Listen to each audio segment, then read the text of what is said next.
Welcome to today's deep dive.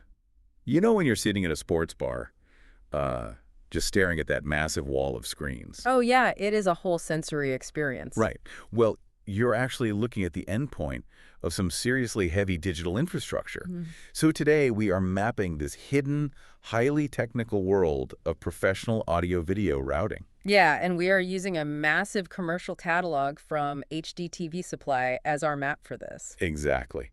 But rather than just listing off giant enterprise systems, our mission today is to zoom all the way in on one specific foundational piece of hardware.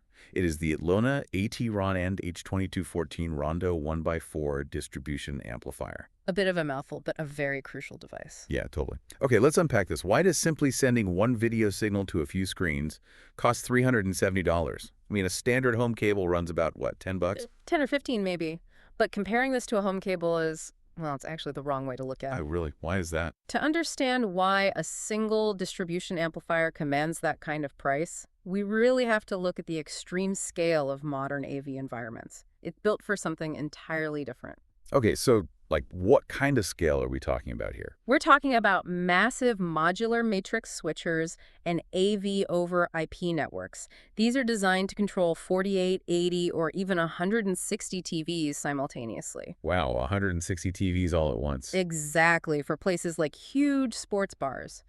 And we even see these exact setups in TAA-approved systems for secure government facilities and federal GSA purchasing. Right, so standard home wiring is basically like a garden hose, whereas a 160 TV sports bar requires like an industrial water main system. That is a perfect way to picture it, yeah. But that raises a question for me. How do these commercial setups prevent the video signal from just degrading into pixelated static across that many screens? That is exactly where active hardware like the Atlona Rondo comes in. It doesn't just split a signal passively like a cheap Y cable would. Right, because if you try to passively split a digital signal that many times, it would just fall apart, right? Like people ripping a book out of your hands while you're trying to read it. Totally. It performs an EDID digital handshake with the video source, decrypts the massive data stream, and acts almost like a digital printing press. A digital printing press. Okay, I like that. Yeah, so it generates pristine, independent, fully regenerated copies of that signal.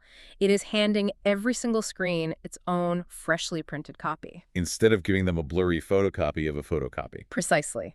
It maintains perfect signal integrity across the board. Okay, that makes perfect sense when you view it as just the atomic unit of a larger system. But here's where it gets really interesting. I'm looking at the specs for this Atlona Rondo right now. Okay, what are you seeing? Well, it is explicitly named a 1x4 amplifier, right? Meaning one input going to 4 outputs. Yep, 1 in, 4 out. But the standout feature explicitly highlights putting a 4K source on 2 displays. I have got to push back on this. If it has 4 outputs, why is it bragging about hitting just 2 screens in 4K? Well, what's fascinating here is that exact discrepancy points to a massive bandwidth bottleneck in the internal chipset. Wait, a bottleneck? For a $370 device? Yeah. True 4K video isn't just a sharp picture, you know? It is a crushing load of uncompressed data. Oh, right, because of all the pixels being pushed every fraction of a second. Exactly. This specific unit likely only has the processing horsepower to actively push maximum 4K resolution to 2 of the 4 ports simultaneously. Wow. So what happens to the other 2 screens? It is essentially downscaling the other 2 ports to 1080p. That keeps a whole system from bottlenecking and crashing completely. Man, so even at $370, pushing 4 simultaneous 4K streams is still too heavy a lift for a single entry-level commercial chip. It really is. It puts the sheer data weight of high-resolution video into perspective, doesn't it? It really does. And it highlights why professional AV distribution isn't just about plugging things in. You are moving heavy data, maintaining encryption protocols, and managing handshakes across every single display simultaneously. And with 0 latency, I imagine. Oh, absolutely 0 latency. That is the critical part. So what does this all mean?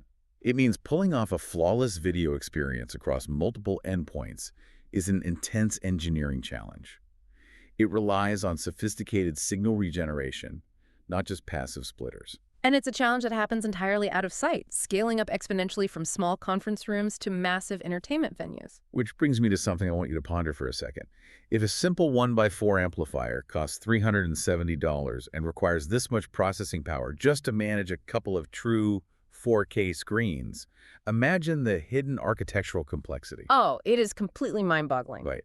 Imagine the massive roaring servers required to flawlessly run a 160 TV sports bar setup, hidden right in your local neighborhood. It is a staggering amount of processing power happening behind the scenes. Exactly. So next time you see that wall of TVs, remember you aren't just looking at screens.